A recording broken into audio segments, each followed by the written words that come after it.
आज सकाळी सकाळी गोटूभाऊच्या लग्नाची घाई तितक्यात निखिल तिवारी म्हणला, माझं काय लग्नाला येणं होत नाही, तुम्ही तुमचं जा. मग काय निघालो मी आपली लालपरी घेऊन. लालपरी मध्ये नवरदेवाच्या आत्याला आणि नवरदेवाला घेऊन निघालो सरळ हनुमानाच्या दर्शनासाठी. पाहू शकता नवरदेवाची एंट्री कशी झालेली आहे. नवरदेवाची एंट्री धडाके वाजवणारच, कारण त्याचा जीवलग मित्र म्हणजे कांच्या बिचारायला खाली चलू सुद्धा देत नव्हता. मग काय दर्शन वगैरे झाले ना, आम्ही परत आलो लग्न मंडपाकडे. तर बघतो तर तिथं सुद्धा कांचनी नवरदेवाला खाली पाय टाकू दिला नाही. म्हणलं आजचा दिवस खास आहे, तुला खांद्याच्या खाली मी ठेवणारच नाही. बघू शकता. मग काय नवरदेवाचं औक्षण वगैरे झालं. नवरदेवाला थोडं आम्ही स्टाईलमध्ये चालायला सांगितलं. म्हणलं व्हिडिओ काढायला थोडं तरी स्टाईलमध्ये चालायला पाहिजेच.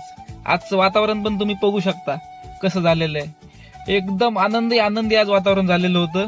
असो, नवरदेवाचे आणि नवरीचे काय आम्ही शूट केले.